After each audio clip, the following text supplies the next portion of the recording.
del capítulo 12 de Primera de Corintios. Más bien, vamos a leer el capítulo 1, porque esta es una introducción. Recuerde, este día, miércoles 19 de junio, comenzamos una serie de estudios en el capítulo 12 de Primera de Corintios que se llama Los dones del Espíritu Santo. Pero este día vamos a hacer la introducción a ese estudio y por eso vamos a leer de la primera epístola del apóstol Pablo a los Corintios los versículos del capítulo 1 del 10 al 17.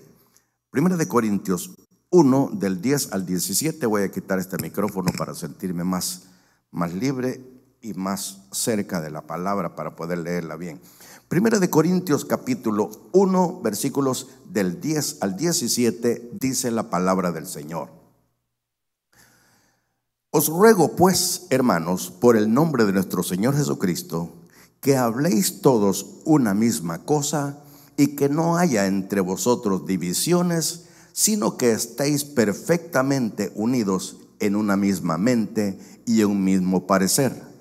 Porque he sido informado acerca de vosotros, hermanos míos, por los de Cloé, se cree que era una mujer muy importante, que hay entre vosotros contiendas. Quiero decir que cada uno de vosotros dice: yo soy de Pablo, yo de Apolos, yo de Cefas, yo de Cristo. ¿Acaso está dividido Cristo? ¿Fue crucificado Pablo por vosotros? ¿O fuisteis bautizados en el nombre de Pablo? Doy gracias a Dios, dice Pablo, de que a ninguno de vosotros he bautizado sino a Crispo y a Gayo, para que ninguno diga que fuisteis bautizados en mi nombre. También bauticé a la familia de Estefanas. De los demás no sé si he bautizado a algún otro. Escuche esto, pues no me envió Cristo a bautizar, sino a predicar el evangelio, no con sabiduría de palabras, para que no se haga vana la cruz de Cristo. Oramos. Padre celestial, te damos gracias porque a pesar de estos problemas que había en esta iglesia, usaste a este hombre, Señor, el apóstol Pablo, humanamente hablando, para que corrigiera algunas faltas. Ahora, Señor, te suplicamos que tu Santo Espíritu tome el control en esta reunión y que podamos cada uno de nosotros tomar la parte que nos corresponde y podamos responder, Señor. Podamos actuar, no solamente conocer o crecer en el conocimiento, sino también actuar lo que tú nos indiques en esta noche. Háblanos al corazón en el nombre de Jesús. Amén y amén. Pueden sentarse, hermanos. Ustedes van a ver en la pantalla que dice introducción, precisamente porque es una introducción. La iglesia de Corinto, más bien Corinto, hermanos, era una ciudad portuaria que quedaba en una península. No sé si ustedes saben qué es una península. A mí me gusta explicar todo. Una península es lo contrario de una bahía. ¿Ustedes saben qué es una bahía? Una bahía es un poco de mar que entra en la tierra. Y una península es un poco de tierra que se mete al mar. ¿Me entendieron? ¿Me estoy entendiendo? Entonces, Corinto quedaba en una península. Esa península se llamaba Macedonia. Y había un puerto en la ciudad de Corinto. Y por eso la ciudad de Corinto era una ciudad corrupta, inmoral, mundana. Note, eran cristianos, pero eran mundanos. Pero no vamos a hablar de las divisiones ni de los problemas, sino que vamos a introducirnos diciendo que a pesar de la maldad, a pesar de la inmoralidad, a pesar de la carnalidad de esta gente, Dios ahora nos cuenta que les dio dones a estas personas. Quiere decir que Dios no espera tu comportamiento para darte algo. Claro que te corrige. Y dice la Escritura que debemos darle gracias a Dios cuando nos corrige, porque eso significa que nos está tomando como hijos. Así es que cuando nosotros tengamos algún problema, tenemos que decir: Señor, te doy gracias porque estás tratando de enderezarme. Duele, pero lo voy a aguantar. Los médicos dicen que todo ser humano tiene un umbral de dolor. Unos lo tienen más amplio, otros más estrecho. Por eso es que algunos somos bien llorones. Por ejemplo, a mí me da miedo las agujas, Cuando voy al hospital a que me saquen sangre, yo hago la cara para allá para no ver. Y me dice, ¿le tiene miedo a las agujas? Les tengo pavor, le digo yo. Y las mujeres, hermanas, son más valientes que nosotros los hombres. Imagínense si un hombre quedara embarazado, no aguantaría quizás ni un mes. Y las mujeres 9 meses aguantan. Dicen que había un hombre que se quejó una vez y le dijo, Señor, le dijo, ¿cómo es posible que lo que más fácil le tocó a la mujer y al hombre lo más difícil? ¿Por qué dices eso, hijo?, le dijo el Señor. Porque imagínate, yo salgo diariamente a ganarme el pan de cada día y Dios sabe cómo me sudo, cómo me esfuerzo y el trabajo que tengo es pesado. Y mi mujer en la casa se queda tranquila.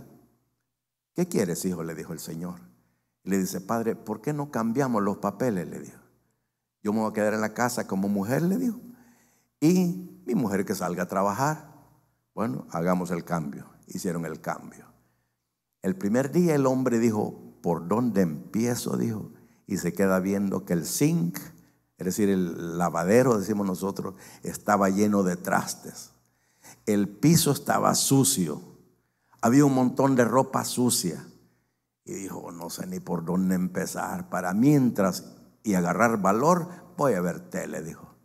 Y ya no se despegó de la tele. Cuando llegó la mujer le dijo, ¿qué pasó?, le dijo. ¿Y la comida? ¿Cuál comida?, le dijo. ¿No me has hecho comida? No, le dijo. Bueno, mañana espero que me tengas comida. Y así pasaron los días y el hombre se dio cuenta del trabajo de la mujer. Hermano, el problema del trabajo de la mujer en la casa es que no le pagan. Y encima de que no le pagan, ¿cómo lo regañan? Ahí sí dicen amén las mujeres, sobre todo mi esposa. Entonces no aguantaba el trajín y le dijo, Señor, le dijo, ya basta, ya no aguanto, le dijo. Cambiemos de nuevo los papeles, ya entendí lo que querías darme a entender. Y el Señor le dice, pues hijo, hoy te vas a esperar porque estás embarazado, le dijo. 9 meses tenía que esperar. Bueno, es importante ver que a pesar de todo, Dios siempre está con nosotros, no nos abandona. Somos nosotros los que le damos la espalda. Ejemplo, hoy no tengo ganas de ir al culto y no venimos. ¿Acaso el Señor dice, hoy no tengo ganas de darte para comer? Hoy no tengo ganas de darte trabajo. Hoy no, hermano, Dios siempre tiene ganas. Somos nosotros los que le damos la espalda. Por eso, vamos a estudiar los dones del Espíritu Santo, que ustedes ya saben que son 12. ¿Amén o no amén? Perdón, son 9. Son 9, a ver qué estoy pensando yo. Los dones del Espíritu Santo son 9. Están en 1 Corintios capítulo 12, versículos del 8 al 10, pero todavía no entremos a eso. Quiero introducirme. Quiero primero explicar interpretaciones erróneas en cuanto a los dones del Espíritu Santo. Es decir, cómo conciben algunos o cómo interpretan algunos los dones espirituales o los dones del Espíritu Santo. Recordemos, a manera de repaso, porque ustedes ya lo saben, que en total son 21 dones. 21 dones. Y si usted dice, ¿cómo hago para que no se me olvide? Recuerde que es la misma cantidad de epístolas que hay en el Nuevo Testamento. Quiere decir que hay 21 epístolas y 21 dones. Por si usted no lo sabía, las 21 epístolas son 13 paulinas, es decir, 13 que escribió Pablo, una anónima, que no se sabe quién la escribió, y 7 epístolas generales o universales, que en total suman 21. Si me he equivocado, corríjame por favor, porque usted tiene calculadora y yo lo estoy haciendo mentalmente. Entonces, por si usted quiere saber más, con respecto a los dones, tenemos los dones del Padre, que son 7. La cita bíblica es Romanos capítulo 12, del 6 al 8. Romanos 12, del 6 al 8, menciona 7 dones que se llaman dones del Padre. La siguiente secuencia o el siguiente grupo de dones se llaman los dones del Hijo, que comúnmente se le llaman ministerios. Están en Efesios 4, 11, que son apóstoles, profetas, evangelistas, pastores y maestros. 5 dones o ministerios que se llaman los dones del Hijo. Y los dones del Espíritu Santo, que son 9. Están en 1 de Corintios 12, del 8 al 10. ¿Hace un total de 21 o no? Amén. Gracias por el amén de hermana Gloria. Como ya no le he visto desde hace tiempo, hasta el nombre me olvidó. Entonces, ¿cuáles son las interpretaciones erróneas de las que quiero hablar? Fíjese que si usted va conmigo a 1 de Corintios capítulo 12, nada más un asomo, nada más una muestra de lo que vamos a estudiar. Dice en nuestra Biblia, en la traducción en español Reina Valera 1960, no quiero, hermanos, que ignoréis acerca de los dones espirituales. Escuchen lo que le voy a decir. En el original no se les llama dones espirituales. En el original dice así: no quiero, hermanos, que ignoréis acerca de los asuntos espirituales. Le voy a explicar por qué.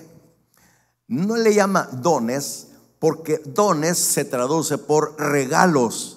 Y estos dones, por lo menos los del Padre y los del Hijo, sí son dones. Pero la Biblia no lo reconoce como dones. La traducción lo reconoció como dones.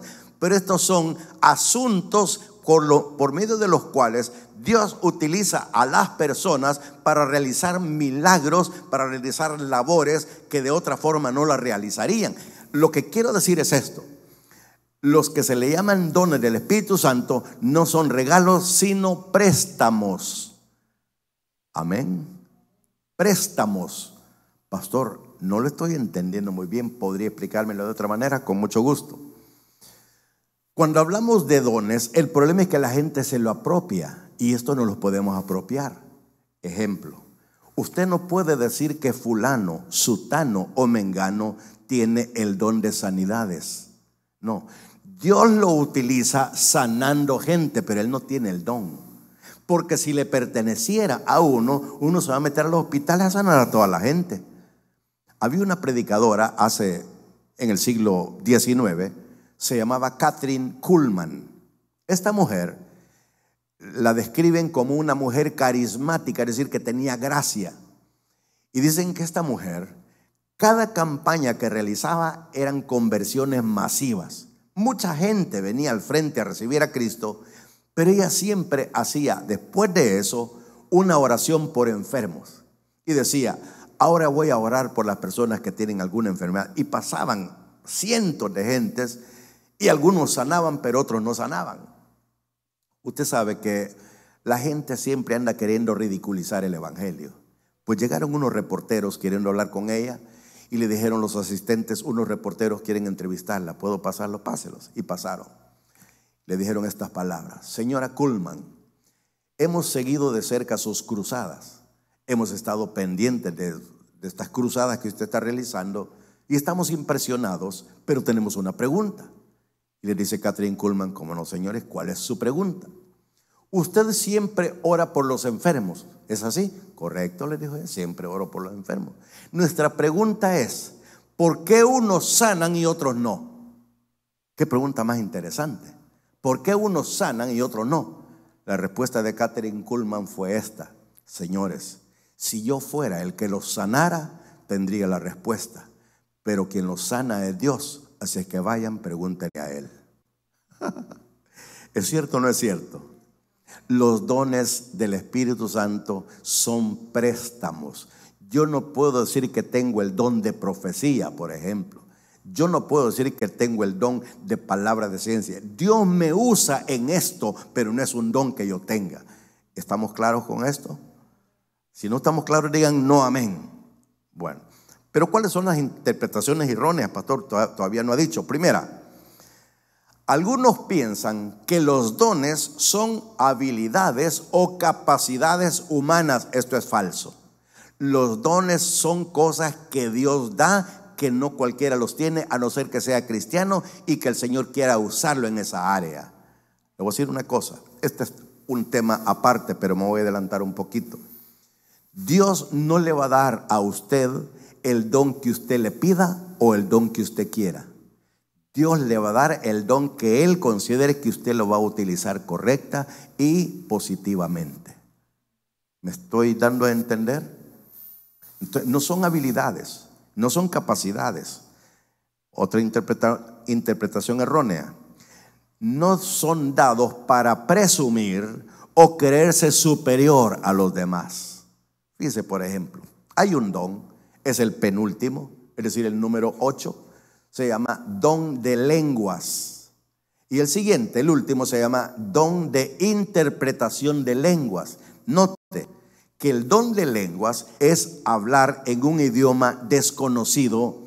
En el caso, aunque no es mi tema todavía, pero voy a adelantarles, cuando el apóstol Pablo estaba introduciéndose a explicar el amor en el capítulo 13 de la primera epístola de los Corintios, se introdujo de esta manera: si yo hablase lenguas humanas o angelicales, quiere decir que hay dos tipos de lenguas, es decir, dos tipos de lenguajes.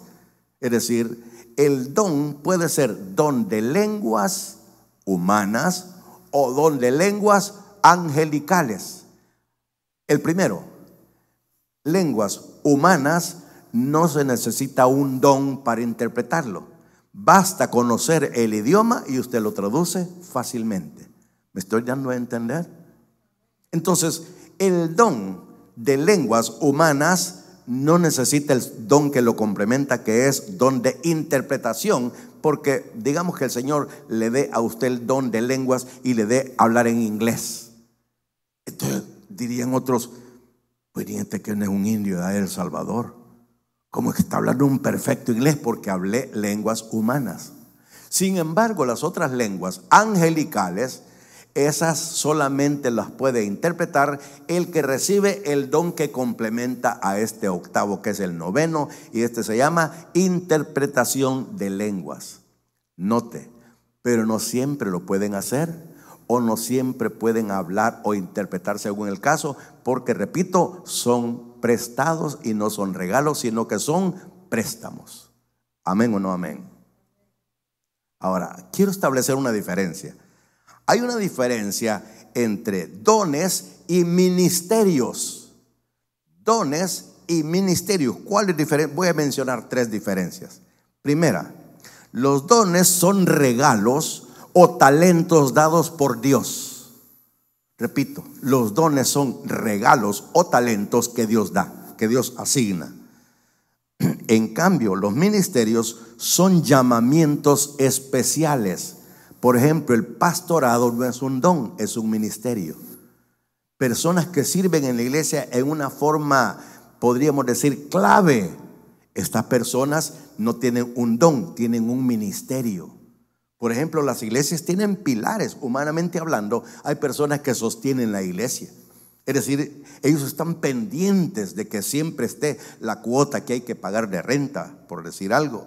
Segunda diferencia, los dones sirven para equipar al cuerpo de Cristo. Es decir, que el cuerpo de Cristo tenga de dónde echar mano en un momento dado. En cambio, el ministerio es aquella persona que es capaz de dirigir u organizar algún evento en la iglesia. Ese no es un don, ese es un ministerio. Y la tercera diferencia entre dones y ministerios es que los dones son dados para necesidades específicas. Ya les voy a contar un ejemplo para que me lo entiendan. En cambio, los ministerios son dados para levantar obras. Fíjense que hay muchas personas hoy en día, son dos títulos que están de moda: doctor y apóstol. Seguramente usted ha escuchado a alguien que dice: soy el doctor fulano. Hermanos, puede ser que sea doctor, pero a mí ya me entró un don que se llama don de la duda, de la sospecha. No es un don, me lo estoy inventando. Que yo ya desconfío de los títulos, porque son comprados. Pastor, ¿y usted cómo lo sabe? Se lo cuento. Estaba predicando en una ciudad que se llama El Monte, en el área de Los Ángeles, y cuando terminé de predicar se me acerca un hombre y me dice: óigame, me dice, usted tiene mucho conocimiento. Ah, gracias, la gloria sea para el Señor. Le iba a seguir caminando. Permítame, me dijo. Y me quedé así, le digo: ¿usted es apóstol? Me dijo. No, le dije yo. ¿Y por qué? Me dijo. No sé, le dije yo. Es que mire, me dice, con todo el conocimiento que tiene, usted debería ser apóstol, me dijo. ¿Y qué necesito para eso? Se lo voy a dejar en $200, me dijo. Sin querer descubrí cómo es eso del apostolado. No lo nombran, compran el título. Y le dije yo, me sonreí y le dije, muchas gracias, permítame, me dijo. ¿Qué le pareció un pastorado? Perdón, un doctorado. ¿Qué le pareció? ¿De cuánto estamos hablando? Le dije, se lo voy a dejar en $2,000, me dijo. Ahora usted está entendiendo por qué hay tantos apóstoles, entre comillas, y doctores, entre comillas. Imagino que sí, aunque no digan amén. Bueno, ahora otra cosa. Cada ser humano trae por lo menos un don. Quiere decir que usted tiene al menos un don. Y por último, necesitamos descubrir, no pedir, no buscar, descubrir cuáles son nuestros dones. Amén. Número 2. Ya me pusieron el 2 allá, pero no había llegado. Ahora sí. Talentos naturales.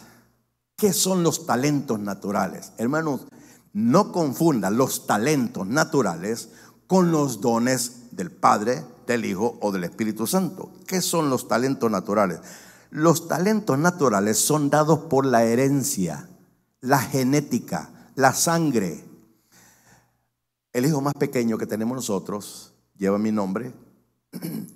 Estaba una vez mi esposa tocando la guitarra y yo estaba en la computadora, a mis espaldas estaba ella tocando, amenizando mi trabajo.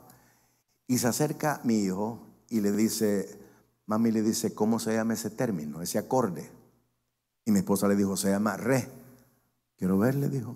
Ya se fijó cómo ponía los dedos. Ah, ok, le dijo. ¿Cuál es el otro? Le dijo. Y me quedé yo, volteé a ver. ¿Cómo sabes que hay otro? Es que hay términos, me dice, que tienen sus auxiliares. Ya traía. ¿Qué es eso? Talento natural. Es decir, lo heredó de sus padres. Y entonces le dice, es segunda de re, es este, mira. Ah, ok, le dijo. Y el otro le dijo, tercera de re, se llama sol, es este, mira, y le hizo sol. Ah, ok, vaya, tocalo, y lo agarró. Empezó a sonar re, y le dije, acompáñame. Y empecé a cantar un coro. El gozo del Señor, me creo que ese no me acuerdo cuál empecé a cantar. Y al momento del cambio, wait. Él dice, wait, no está diciendo wait. ¿Qué pasó? Le dije yo. ¿Verdad que llevé el cambio? Me dijo. ¿Cómo lo sabía? El oído musical. Sí, le dije yo. ¿Es segunda? Ahora sí. Ah, ok. Y seguí. Cuando llegué a la parte del coro, que tenía que ser tercera de re, ahí es el otro, ¿verdad? Sí, le dije, ra y sol. Hermano, eso es todo lo que le enseñamos nosotros. Ahora se acaba, si usted no lo sabía, se acaba de graduar de la universidad de músico. Es decir, se graduó en algo que él ya traía su talento. Una vez recuerdo que íbamos a cantar un coro, que lo cantamos aquí, por cierto, se llama Alfa y Omega. Le dije, Tito, le dije, este himno es un poco alto, le dije. Podrías hacer primera y yo te voy a echar tercera, le dije yo. Y la segunda, me dijo, enséñasela a Alan, le dije yo. Alan, vení, le dijo. Ya se lo llevó. Ya me quedé yo ahí haciendo lo que estaba. Al rato regresó. Vaya, estuvo, me dijo. Como a los 5 minutos. Ya te lo aprendiste, le dije. Sí. Qué rápido. Sí, es que esto se trae en la sangre, me dijo Alan. Y le dije yo, de ver, vamos a ver, cantémoslo. Y hermano, primera, Tito. Segunda, Alan. Y yo le hice tercera. Miren qué bonito se oyó. Ya porque lo cantamos nosotros, lo oí bonito. Ustedes que ya no lo van a oír bonito. Ahora, estoy tratando de explicar lo que son los talentos naturales. Son dados por Dios, pero a través de los padres, a través de la herencia. En segundo lugar, también los talentos naturales son innatos. ¿Qué quiere decir innato? Por ejemplo, el mamar cuando están tiernitos de los pechos maternos, eso es innato. ¿Cómo saben ellos que tienen que hacerle? Nadie les enseña. Ya traen. Usted, la mamá le pone la chicha y empieza. Eso es algo innato. Pues los talentos naturales son innatos. Innato significa que los trae de nacimiento. Y en tercer lugar, los talentos naturales son dados para beneficio de la sociedad o de la humanidad en términos generales. Ahora, número 3. Los dones espirituales. Hace unos años, voy a suponer unos 6 años más o menos, Me llamó un pastor amigo mío y me dice: pastor, ¿me quiere acompañar? Quiero ir a una capacitación de pastores y no quiero ir solo. ¿Me acompaña? Sí, si me pagas los gastos voy. Y fui con él. El maestro que estaba dando la capacitación en un momento dado dijo, por ejemplo, dijo: ustedes saben la importancia de los dones espirituales, dijo él. Entonces levanté la mano. Sí, me dijo. ¿Cuáles son los dones espirituales?, le dije yo. No sabe cuáles son, me dijo. Y todos se pusieron a reír, todos los pastores que estaban ahí. Y yo me chivié, me mosqueé, me molesté y me les quedé viendo a todos porque me dio cólera. Y le digo: es que mire, le dije yo, le voy a explicar una cosa. Yo le enseño a mi congregación que hay 21 dones, divididos en dones del Padre, que está en Romanos 12 del 6 al 8, dones del Hijo, que están en Efesios 4:11, y dones del Espíritu Santo, que están en 1 Corintios 12 del 8 al 10. ¿A cuál de ellos se refiere? Silencio sepulcral. Todos quedaron callados. Y el maestro me dijo: después vamos a platicar, menos sigamos con la clase. Sigo con la clase. A la hora del receso salen todos los pastores detrás de mí. Pastor, explíquenos. Después que se rieron de mí, ¿verdad? Les dije yo, por supuesto, como en broma, pero me desquité. Se los voy a dar porque me dan lástima, pero no se burlen de alguien solamente porque les da ganas de reírse. Sepan por qué hice la pregunta. Sí, pero díganos cuáles son. Ya se los dije. ¿Cuáles son los dones espirituales? Los dones espirituales, es decir, los que no son talentos naturales, son dados por Dios cuando usted se convierte. Quiere decir que cuando usted se entregó a Cristo, Dios le dio al menos un don. Ahora usted se va a decir: ¿y cuál será el mío? Es su tarea descubrir cuál es. Número 2, no son heredados. Hermanos, el pastorado es un ministerio, no se puede heredar tampoco. Hay hijos que suceden a los papás, es decir, sustituyen a los papás cuando mueren, pero también porque son llamados, es decir, son casos excepcionales. Número 3, son dados para beneficiar al cuerpo de Cristo, es decir, son dados para que el cuerpo de Cristo esté debidamente preparado, equipado, es decir, que sepa qué hacer en un momento dado. Y por último, a todos los cristianos se nos ha dado por lo menos uno de los 21 dones. ¿Amén o no amén? Terminamos con esto. ¿Existen todavía los dones? Mire qué pregunta. ¿Por qué hago esta pregunta? Existen todavía los dones, y les cuento un testimonio que voy a omitir nombres y solo voy a comentarles lo que sucedió. Un amigo mío, pastor, me dijo una vez: mira, me dijo, ¿vos crees en las lenguas? Esa fue la pregunta. ¿Tú crees en las lenguas? Y yo no quise contestarle ni afirmativa ni negativamente, sino que le dije: ¿por qué? Porque yo no, me dijo. Pero así como con garbo, como retándome. Porque yo no, me dijo. ¿Y por qué? Le dije. Porque no existen, me dijo. Te voy a hacer una pregunta, le dije yo. Ajá, me dijo. ¿Crees en los dones? Le dije yo. Sí, me dijo. Pues ya te metiste en problemas. ¿Por qué? Porque las lenguas es uno de los que se llaman 9 dones del Espíritu Santo. Se quedó, quizás nunca había leído 1 Corintios 12. Mira, le dije, abrí la Biblia, léelo, y empezó a leer. Porque a este, dado por el Espíritu, palabra de sabiduría, a otros palabra de ciencia por el mismo Espíritu, a otro fe, etcétera. Y cuando llegó a las lenguas, que es la octava, ya les dije, a otro el don de lengua. Sí, me dijo, tenés razón, ¿te das cuenta? No hables a lo bruto, le dije yo. Pensá primero lo que vas a decir, le dije. Porque los dones están no solamente en la Biblia, están en el Nuevo Testamento. Y note, algunos podrían decir: es que el Antiguo Testamento es para los israelitas, el Nuevo Testamento es para la iglesia, y ahí están los dones. Entonces, ¿existen los dones? Claro que existen, hermanos. No podemos decir que no. Si usted lee, por ejemplo, Hebreos capítulo 13, creo que es el versículo 8, dice: Jesucristo es el mismo de ayer, de hoy y por todos los siglos. Quiere decir que Cristo no cambia. ¿Cómo van a cambiar entonces los dones o los ministerios? Porque Dios sigue siendo el mismo y está en el mismo lugar donde siempre ha estado, en su trono celestial. Amén. Démosle un aplauso al Señor, hermano. ¿Cuál es el problema? El problema es que hay muchas iglesias, incluso denominaciones enteras, que no creen ni en las lenguas ni en los dones. Ahora, el problema es este, le voy a explicar. A mí me preguntaban algunos que sabían que yo era bautista. Mira, me decían, ¿y ustedes por qué no practican los dones? Mire qué pregunta. Mi respuesta era esta.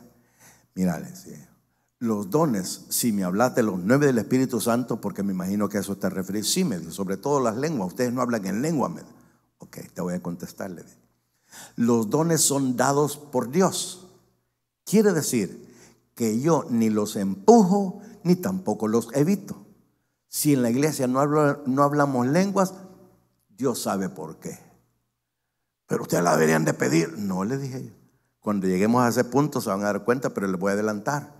No debemos de pedir ni anhelar dones. Simplemente descubramos cuál es el que tenemos o cuáles son los que tenemos y punto.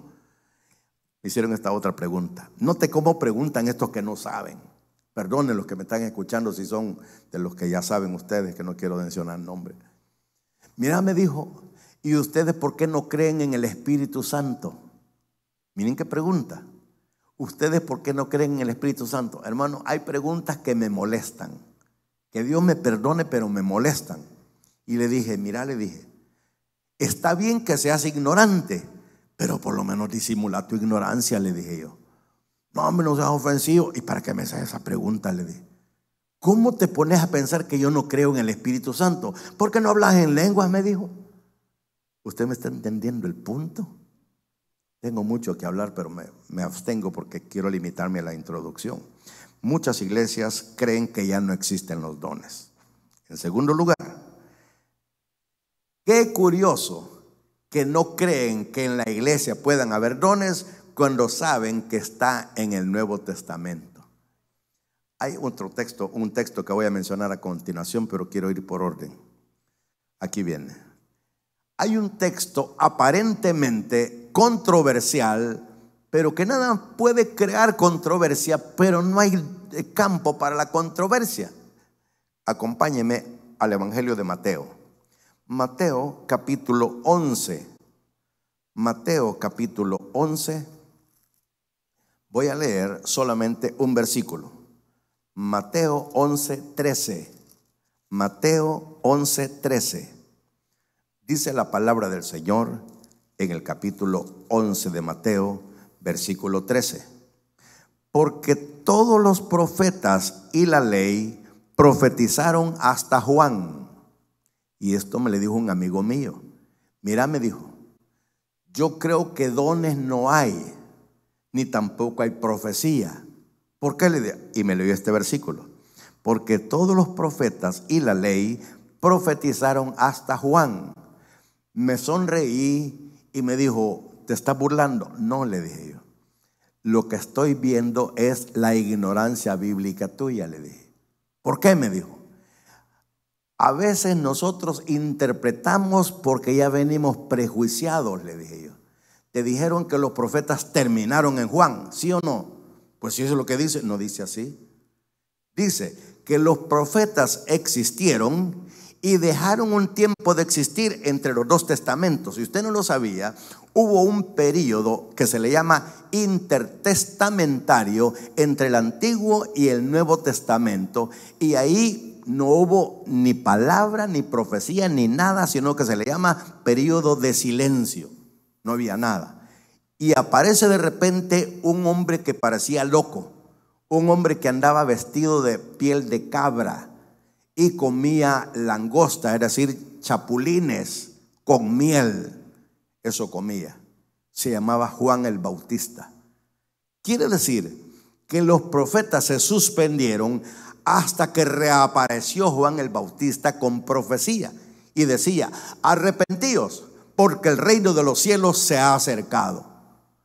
Y la gente no entendía bien, pero más o menos imaginaban porque conocían el Antiguo Testamento.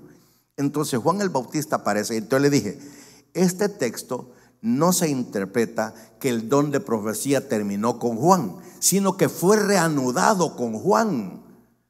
No sé si ustedes me están agarrando la idea. Porque yo los veo algunos como que me están tanteando, como que me están psicologiando solamente. Bueno, entonces, otra cosa más.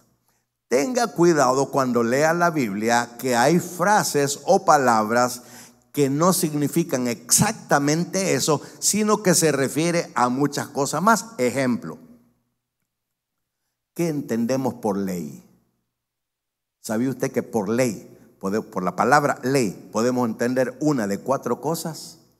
Número 1, ¿qué es la ley? La Biblia.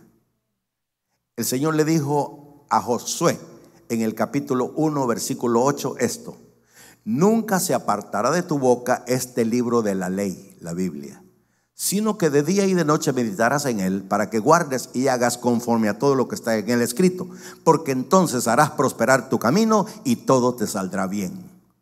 Mire qué profecía más bonita esa. ¿A qué le llamó ley? A la Biblia. Número 2, la palabra ley o el término ley puede significar el Antiguo Testamento, porque es el antiguo pacto. ¿Cuál era el antiguo pacto? La ley.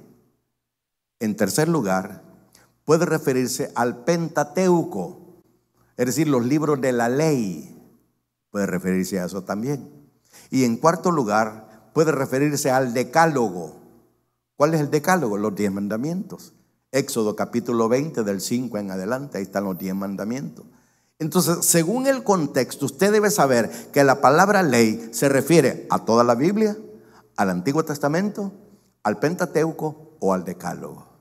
¿Me están entendiendo lo que estoy tratando de explicar? Ahora, hay un versículo que los adventistas, voy a decir el nombre para que sepan a quiénes me refiero, lo han tergiversado. Me dice, por ejemplo, uno, para ser más concreto: ¿ustedes por qué no guardan el sábado? Me dice. Le dije yo, porque el sábado es parte de la ley y nosotros ya no estamos bajo la ley, sino bajo la gracia. Y entonces me dice, pero Cristo vino a cumplir la ley. Note cómo son de sutiles. Pero Cristo vino a cumplir la ley. Ustedes saben que Cristo no vino a cumplir la ley. Claro que la cumplió como judío que era, pero no vino a eso. ¿Usted sabe a qué vino Cristo?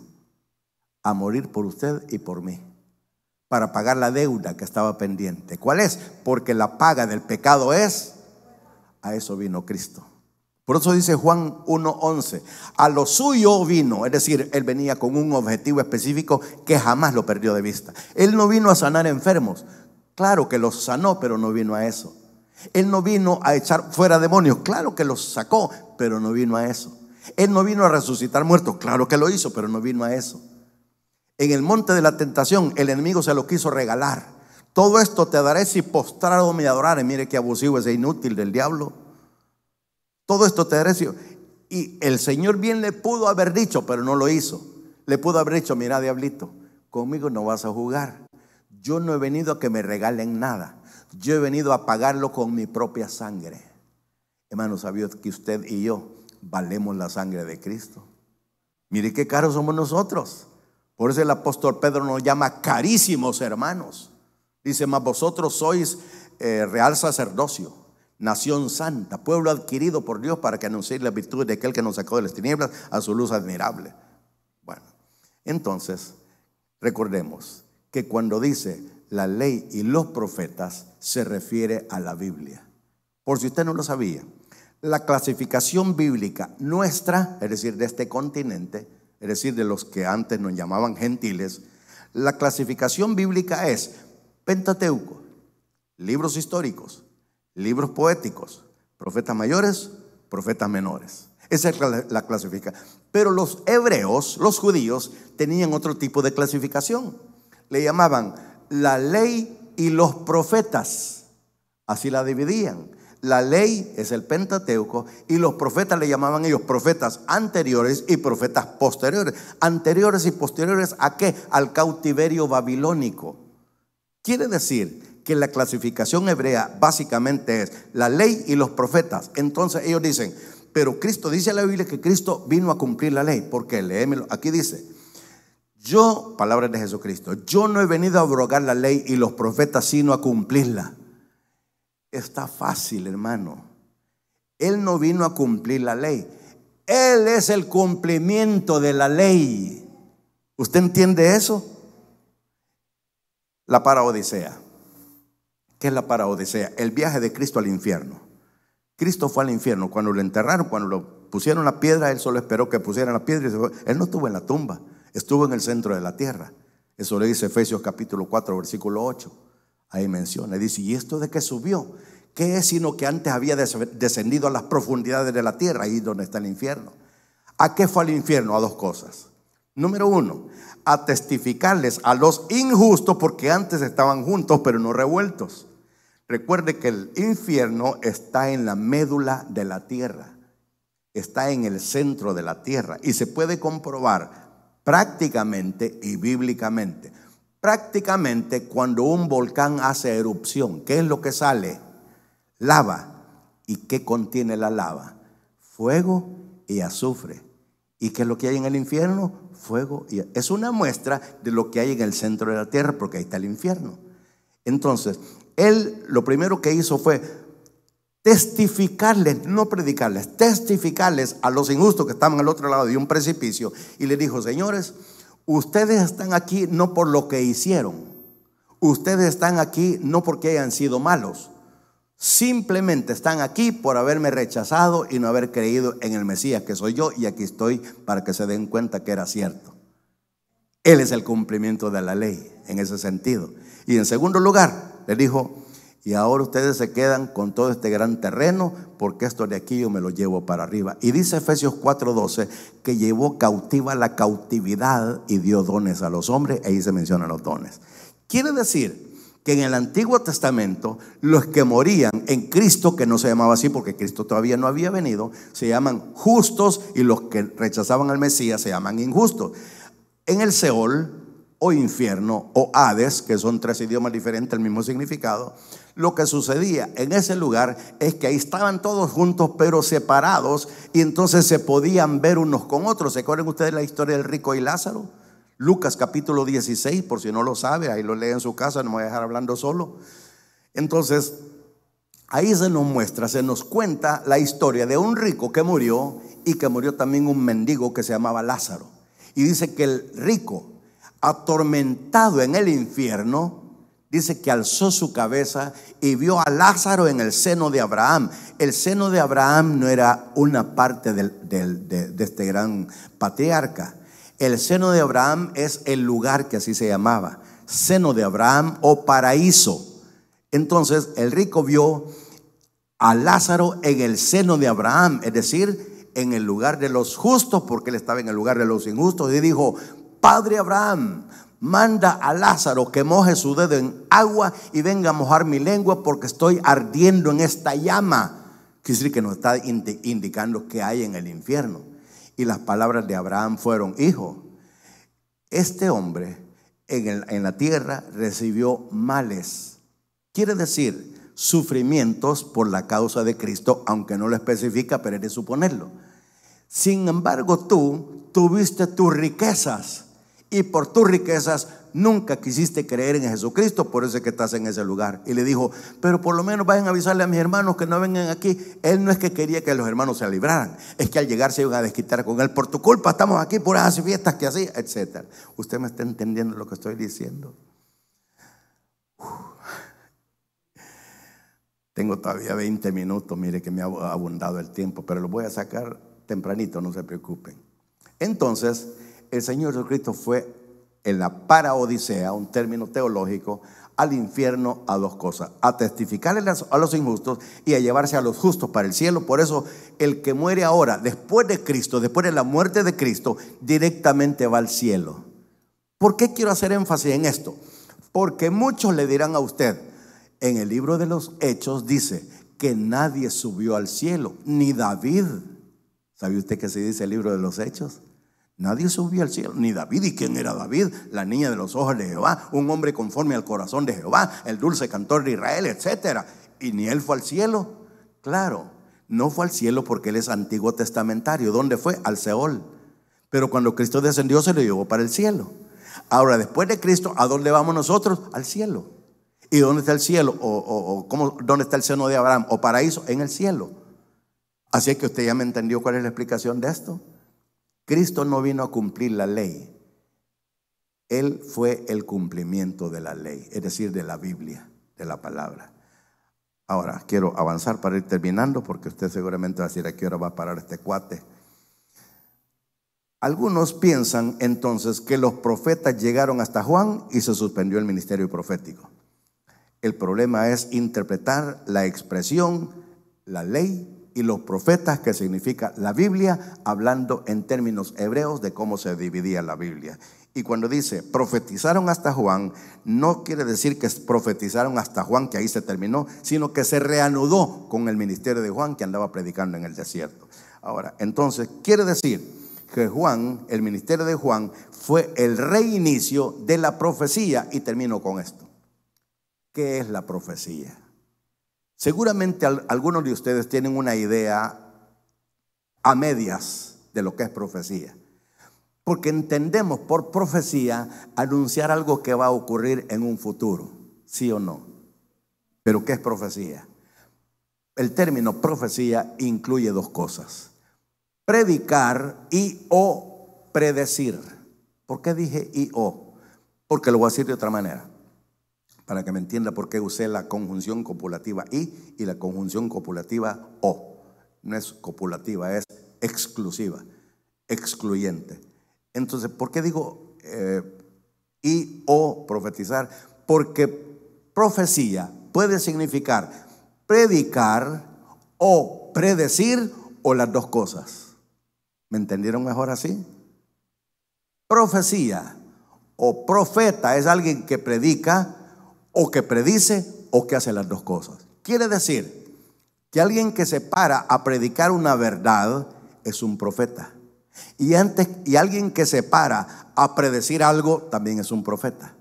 Nada más que uno predicó y el otro predijo, o algunos tienen las dos cosas.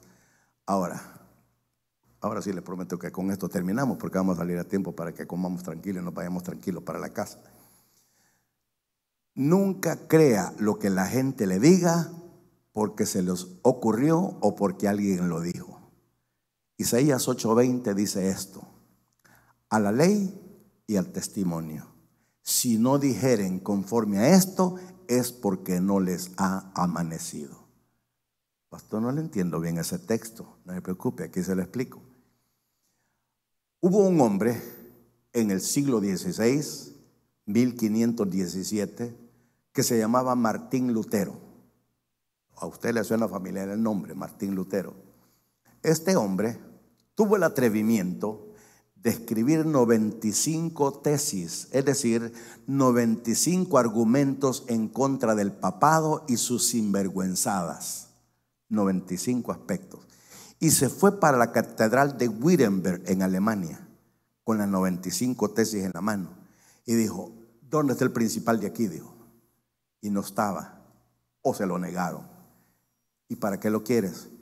Es que quiero discutir con él 95 asuntos que la iglesia está haciendo mal.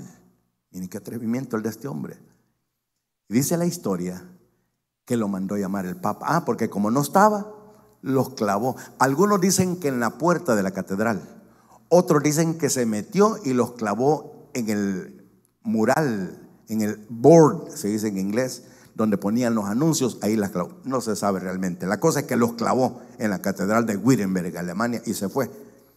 Cuando llegó el mero mero, y esto dijo: Martín Lutero lo vino a pegar aquí, dijo, háblenle. Y le dijeron: Martín, el Papa, vamos a llamarle el Papa, el Papa te manda a llamar porque quiere discutir contigo las 95 tesis que pegaste en la catedral. Bingo, dijo él, agarró su Biblia y se fue. Llega y encuentra el montón de curas ahí enfrente. Y él parado frente a ellos con su única arma, que era la Biblia, y le dicen: Martín, ¿es cierto que tú clavaste estas 95 tesis? Sí, señor, yo soy. Pues en este momento te ordenamos que te retractes de eso y que digas que te habías equivocado. Y las palabras de Martín Lutero fueron estas: señores, les dijo, si ustedes me convencen mediante este libro, que lo andaba en la mano, si ustedes me convencen mediante este libro o la razón que yo estoy equivocado, con gusto me retracto. Caso contrario, mantengo mi posición. Miren qué atrevimiento. Algunos de nosotros, sí, no se preocupen. ¿Y sabe qué le dijeron? Pues Martín le dijeron, si no te retractas, le dijeron, te vamos a excomulgar y tu vida corre peligro. ¿Sabe qué le quisieron decir? Te vamos a echar y te vamos a matar. Y Martín Lutero se fue. Ahora, cuando Isaías 8:20 dice a la ley y al testimonio, quiere decir a la ley, la Biblia. Si me lo comprueban con la Biblia, lo acepto. Si son argumentos baratos, no los recibo. La ley. El testimonio, un hecho recibido de parte de Dios para usted. Y todos tenemos testimonio, ¿sí o no? Todos tenemos algo que Dios, por lo menos un milagro que Dios nos haya hecho. Yo tengo un montón que Dios me ha hecho. Y escuche esto. Un argumento cualquiera lo rebate. Un testimonio, ¿quién lo va a rebatir? Si es una experiencia. No te creo que el Señor te sanó de alcoholismo. Aunque no me creas, es una gran verdad. 12 años de alcoholismo y el Señor me sanó completamente de alcoholismo. Se dice que el alcoholismo es una enfermedad y que esa enfermedad es incurable. Solamente se puede detener, pero no se cura. Así dicen los alcohólicos anónimos. Pues para la gloria de Dios, a mí no se me detuvo la enfermedad, sino que el Señor me la quitó de raíz y estoy sano completamente, no solamente del alcoholismo, sino de las tinieblas del pecado en el cual Satanás me tenía esclavizado. Démosle un aplauso al Señor, hermano. Así como estamos, vamos a orar para despedirnos, pero primero por las ofrendas. Bendito Padre Celestial, gracias, Señor, por este día. Gracias por tu palabra y gracias por las personas que estuvieron al pendiente, Señor, del comienzo de este estudio que se llama Los dones del Espíritu Santo. Padre, como humano he hecho lo posible para darme a entender y transmitir el mensaje que querías que repartiera tu congregación. Pero ahora permite, Señor, que tu Santo Espíritu se encargue de remachar estos conocimientos, estas ideas, estas enseñanzas, y que cada uno pueda entender de manera total, completa y absoluta cuál es tu soberana voluntad, y que entendamos cómo es que funcionan los dones que fueron traídos para provecho de nuestra iglesia. Ahora, Señor, al suplicarte que nos despidas en paz, te pedimos en primer lugar que bendigas las ofrendas que ahora se van a colectar. No solamente te suplicamos que bendigas las ofrendas, también bendice al dador alegre. Tu palabra nos enseña que Dios ama, y nos lo dice, pero lo podemos agregar: bendice al dador alegre. Por eso, con toda alegría, con todo entusiasmo, aquí traemos, Señor, esta ofrenda delante de ti. Recíbela, Señor, como la alabanza, como un olor grato y fragante delante de ti. Y despídenos en paz y bendice los alimentos que nuestras hermanas con mucho amor han preparado. Porque oramos, Señor, y te pedimos todo esto en el nombre de Jesucristo, nuestro Señor y nuestro Salvador. Y la iglesia dice: amén.